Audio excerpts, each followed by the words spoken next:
ವೀಕ್ಷಕರ, ಬೆಳಗಾವಿ ಜಿಲ್ಲೆ ಕಿತ್ತೂರು ತಾಲೂಕಿನಲ್ಲಿ ಇಂದು ನಿರೀಕ್ಷಣಾ ಮಂದಿರದಲ್ಲಿ ವಿಶ್ವ ರೈತ ದಿನಾಚರಣೆ ಹಾಗೂ ಕಬ್ಬಿನ ಕಾರ್ಖಾನೆಯಲ್ಲಿ ತೂಕ ಅಳವಡಿಕೆ ಕುರಿತು ಪೂರ್ವಭಾವಿ ಸಭೆ ಕರೆಯಲಾಗಿತ್ತು.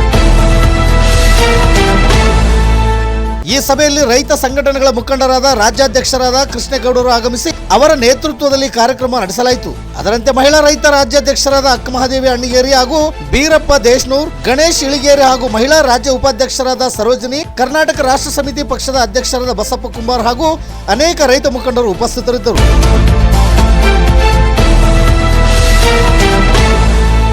ನಿತ್ಯ ನಿರಂತರ ಸುದ್ದಿಗಾಗಿ ಗರುಡ ನ್ಯೂಸ್ ವೀಕ್ಷಿಸಿ. ಸುದ್ದಿ ನಿಮ್ಮದು, ಸದ್ದು ನಮ್ಮದು. ಬೆಳಗಾವಿ ಜಿಲ್ಲಾ ವರದಿಗಾರರು ಚಂದ್ರಪ್ಪ ಬೆಳಗಾವಿ. ಇದು ಗರುಡ ನ್ಯೂಸ್. ನಾನು ಮಲ್ಲೇಶ್ ಕಮತೂರು.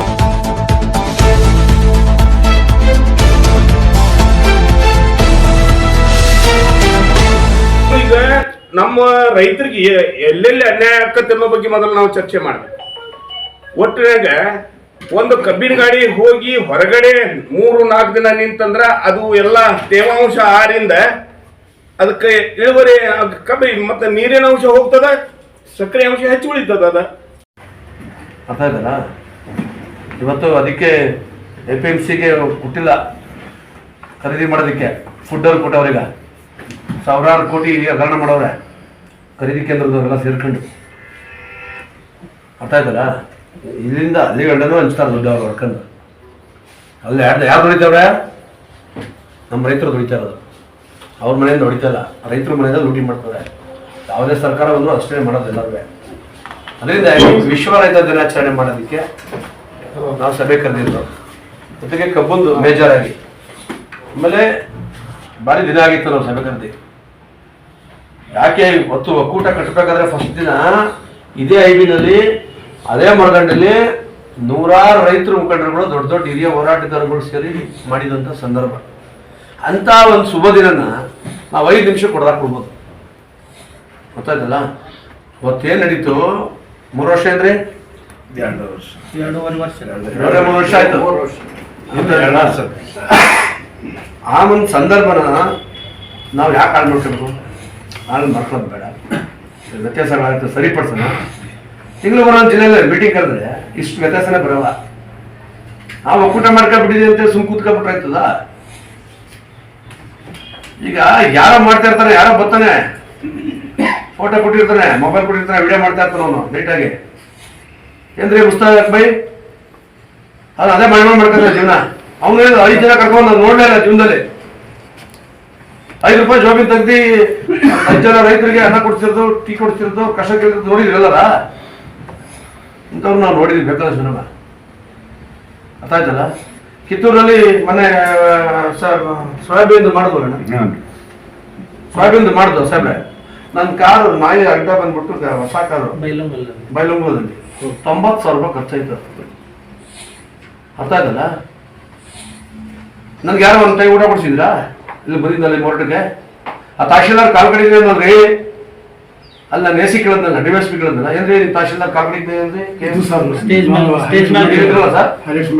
ಅಲ್ವಾ? ಕಾಲ್ಕಡಿಂದ ಅರ್ಥೇನ್ರಿ ಅಂತ ಹೇಳದ್ನಲ್ಲ. ನಾವೇನು ಕೇಳಿ ಇದು ಮಾಡ್ತೀವ? ಯಾರ ಹತ್ರ ಡೀಸೆಲ್ ಕಾಸಿಸ್ಕೊಬರ್ತೀವ? ಬಂದಿದೀವಿ. ಈಗ ನೋಡ್ರಿ, ನಿಮ್ಮ ಉತ್ತರ ಕರ್ನಾಟಕದವ್ರನ್ನ ಕರ್ಕೊಂಡೋಗಿ ಬಂಡವಾಳ ಶಾಹಿಗಳು ಬಂಡವಾಳ ಮಾಡ್ಕೊಂಡವ್ರೆ. ಫುಟ್ಪಾತಲ್ಲಿ ತಿರುಗೋಗಿಗಳೆಲ್ಲ 100 ಕೋಟಿ 200 ಕೋಟಿ 1000 ಕೋಟಿ ದುಡ್ಡು ಮಾಡ್ಕೊಂಡವ್ರೆ. ನೀವು ಇನ್ಮೇಲೆ ಯಾರು ಬುದ್ಧಿವಂತರ ಆಗ್ಬೇಕು. ನೀವು ಉತ್ತರ ಕರ್ನಾಟಕದವರು ಇನ್ಮೇಲೆ ನೀವು ಬುದ್ಧಿವಂತರ ಆಗಲಿಲ್ಲ ಅಂತಂದ್ರೆ ನೀವ್ ಏನ್ ಕಟ್ತೀರಿ ಹೇಳಿ? ಆನಂದರಾವ್ ಸರ್ಕಲ್, ಗಾಂಧಿ ಭವನ, ಟೌನ್ ಹಾಲ್, ಈ ಜೊತೆ ಫ್ರೀಡಮ್ ಪಾರ್ಕ್ ಮಾಡೋರು ಸ್ಟ್ರೈಕ್ ಮಾಡಿಕೆ ಅಲ್ಲಿ ಹೋಗಿ ಕೂತಿದ್ದು ಬಂದ್ಬಿಟ್ರೆ ನಮ್ಗೆ ನ್ಯಾಯ ಕೊಡಿಸ್ತಾರೆ ಅಂತ ನೀವು ನಿಮ್ಮ ತಲೆಗಳು ವ್ಯಾಪಾರ ಮಾಡ್ಕೋತಾರೆ. ನೀವು ಅದು ತಪ್ಪಿಸ್ಬೇಕು ಫಸ್ಟ್. ಅರ್ಥ ಆಯ್ತಲ್ಲ. ಕಾಲಕ್ಕೆ ಚಪ್ಪಲಿ ಇಲ್ದಾರರು, ಒಟ್ಟು ಕಿಟ್ಟಿಲ್ದಾರಲ್ಲ, 1000 ಕೋಟಿ 200 ಕೋಟಿ 300 ಕೋಟಿ ಆಸ್ತಿ ಮಾಡೋರೆ ವಿದೇಶಗಳಲ್ಲಿ. ನೀವು ಯಾಕೆ ಇನ್ನೂ ಬಳಸ್ಕೊತಾ ಇಲ್ಲ ಉತ್ತರ ಕನ್ನಡ ರೈತರು? ನಾನು ಹೇಳಿದ್ರು, ಟ್ರೈನ್ಗೆ ಹೋಗ್ತೀರಿ ಬೆಳಗಾನ ಸೀಟ್ ಇದಕ್ಕಿಲ್ಲ 278 ತನಕ ಅದು ಒಂದು ರಿಕವರಿ ಅಂದ್ರೆ 3 ಹೋತಪ್ಪ ಅಂದ್ರೆ 900 ರೂಪಾಯಿ ಕಡಿಮೆ ಆಗೋ ಸಂಭವ ಬರ್ತೈತೆ ಒಂದು ಟನ್ನಿಗೆ. ಅದನ್ನ ಇವತ್ತ ನಾವು ಹೋರಾಟದ ಜಯ ಸಿಕ್ಕೈತೆ ನಮಗ. ಆ ಹೋರಾಟದಿಂದ ಅದು ಹಿಂತೆಗೆಯುವಂಥ ಕೆಲಸ ಮಾಡ್ಯಾರು. ಮತ್ತೆ ಎಷ್ಟು ಕೋಟಿ 20-30 ಕೋಟಿ ರೂಪಾಯಿ ಏನ ಹಣ ಇತ್ತು ತತ್ಕ್ಷಣ ಬಾಕಿ ಹಣ ವಾಪಸ್ ಮಾಡ್ತೀವಿ ಅಂತೇಳಿ ನಿನ್ನೆ ಜಿಲ್ಲಾಧಿಕಾರಿ ನೇತೃತ್ವದಲ್ಲಿ ಅಲ್ಲಿ ಮಂತ್ರಿ ಅವರ ಘೋಷಣೆ ಮಾಡ್ಯಾರ. ಆ ನಂತರ 14 ದಿನದ ಒಳಗಾಗಿ ಕಬ್ಬಿಗೆ ಬಿಲ್ ಕೊಡ್ಬೇಕಂತೇಳಿ ರೈತರ ಆಗ್ರಹ ಇತ್ತಲ್ಲ, ಆ 14 ದಿನದ ಒಳಗೆ ಬಿಲ್ ಕೊಡ್ಬೇಕಂತೇಳಿ ಅದಕ್ಕೂ ಒಪ್ಪಿಗೆ ಅದ. ಇನ್ನೊಂದನ್ನ ಈ ಒಂದು ಮಾಧ್ಯಮ ಮುಖಾಂತರ ನಾನು ಕಾರ್ಖಾನೆಯವರಿಗೆ ಎಚ್ಚರಿಕೆ ಪಡಕ್ಕೆ ಬಯಸ್ತೇನೋ, ಯಾವುದೇ ಫ್ಯಾಕ್ಟ್ರಿ ಒಳಗೆ ಹೋದ ತಕ್ಷಣ ಕಾಟ ಮಾಡಿ ಅವ್ರು ಏನ್ ನಿಲ್ಲಿಸ್ಬೇಕಪ್ಪ ಅಂದ್ರೆ ಅವ್ರು ಗೌಡ ನಿಲ್ಲಿಸ್ಬೇಕು. ಗೌಡ 4 ದಿವಸ ಗೌಡ ನಿಲ್ಲಿಸ್ಕೇಶಿಂದ ಫ್ಯಾಕ್ಟ್ರಿ ಕಬ್ಬು ತೂಕ ಮಾಡ್ತಾರೋ ಅಲ್ಲೇ ನಮಗೆ 3 ರಿಂದ 4 ಟನ್ ಅದು ಆರಿರುವಂತ ಸಂದರ್ಭ ಐತಿ. ತದನಂತರ ಕಾಟ ಕಡಿಮೆ ಆಗುವಂತ ಸಂದರ್ಭ ಐತಿ. ಅದು ಆರೋಪ ಐತಿ ನಮ್ದು. ಸರಿಯಾದಂತ ಫ್ಯಾಕ್ಟ್ರಿಯಲ್ಲಿ ಕಾಟದ ವ್ಯವಸ್ಥೆ ಇಲ್ಲ, ಅದ ಅವ್ರ ಕಂಪ್ಯೂಟರ್ ಕಾಟ ಐತಿ. ಈಗ ಮೊನ್ನೆ ಜಿಲ್ಲಾಧಿಕಾರಿ ಕಮಿಷನರ್ ಡೈರೆಕ್ಟರ್ ಬೋರ್ಡ್ ಮೀಟಿಂಗ್ ಬೆಳಗಾವಿಯಲ್ಲಿ ತೆಗೆದಂತ ಸಂದರ್ಭದಲ್ಲಿ 8 APMC ಕಾಟ ಮಾಡ್ತೀವಿ ಅಂತೇಳಿ ಜಿಲ್ಲಾಧಿಕಾರಿ ಭರವಸೆ ಕೊಟ್ಟನು. ಆಲ್ರೆಡಿ 2 ಕಾಟ ಕೆಲಸ ಚಾಲು ಅಂತಿದ್ದಾರೆ. 6 ಕಾಟ ಇನ್ನ ಬೆಳಗಾವಿ ಜಿಲ್ಲೆಯಲ್ಲಿ ವಿವಿಧ ಒಂದು ಸರ್ಕಲ್ ನಲ್ಲಿ ಮಾಡ್ಬೇಕಂತೇಳಿ ಇವತ್ತು ಕೂಡಿದಂತ ನನ್ನೆಲ್ಲ ರೈತರ ಪರವಾಗಿ ನಾವು ಆಗ್ರಹ ಮಾಡಿ ತತ್ಕ್ಷಣ ಅಧಿವೇಶನದ ಒಳಗಾಗಿ ಏನಾದರೂ ಕಾರ್ಖಾನೆಗಳಿಗೆ ಕಾಟ ಜಿಲ್ಲಾಧಿಕಾರಿ ಅವರು ಮಾಡದೇ ಹೋದರೆ ಪೂರ್ವ ನಾವು ನಿಯೋಜಿತವಾಗಿ ಮೊದಲನೇ ಬೇಡಿಕೆ ಡಿಸೆಂಬರ್ 8ಕ್ಕೆ ಸ್ಟಾರ್ಟ್ ಮಾಡ್ತಿರ್ಲಿಲ್ಲ, ಅಲ್ಲಿ ಹೋರಾಟ ನಮಗ ಉಗ್ರವಾದಂತ ಪ್ರತಿಭಟನೆ ಎಲ್ಲ ಸಂಘಟನೆಯವರ ಸೇರಿಕೆಯಿಂದ ನಾವು ಮಾಡೇ ಮಾಡೋರು, ವರ್ಷದಂತೆ ಮಾಡ್ತೀವಿ. ಇದು ವರ್ಷ ಮಾಡೋರನ್ನ ಕಾಟ ಆಗದೆ ಹೋದಪ್ಪ ಅಂತಂದ್ರ ಮತ್ತೊಂದು ಕ್ರಾಂತಿಕಾರಿ ಚಳವಳಿ ನಾಂದಿ ಹಾಡಾಕ ಸರ್ಕಾರನೇ ಕಾರಣ ಅಂತೇಳಿ ಇಷ್ಟು ಮಂದಿ ಮೇಲೆ ಕೇಸ್ ಆಗೈತಿ, ನೀವೇನಾರು ಅಲ್ಲಿ ಮುಂದೆ ಇನ್ನೂ ಕುಂತು ವರ್ಷಿದ್ರೆ ಇಷ್ಟು ನಿಮ್ನ ಅರೆಸ್ಟ್ ಮಾಡ್ತೀವಿ ಅಂತ ಅವ್ರು ಹೇಳಿದ್ದಕ್ಕೆ ಅವ್ರು ಏನ್ ಮಾಡಿದ್ರು, ದಯವಿಟ್ಟು ಇದ್ರ ಮುಗಿಸ್ಕೊಂಡ್ವಿ. ಅದ್ರ ನಂತರ ಕೂಡ ಹೋರಾಟ ಮಾಡೋಣ ಅಂತ ನಾವು ಮಾತಾಡಿದ್ವಿ.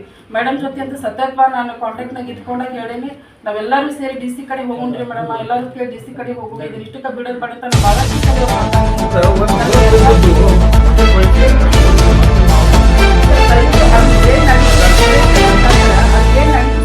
ಅಂತಂದ್ರ ಅಲ್ಲಿರ್ತಕ್ಕಂಥವ್ರಿಗೆ ಮಾತ್ರ ಗೊತ್ತಾಗ್ತದೆ. ಯಾಕಂದ್ರೆ ನೀವ್ ಯಾರಾದ್ರೂ ಭಾಗವಹಿಸಿದ್ರು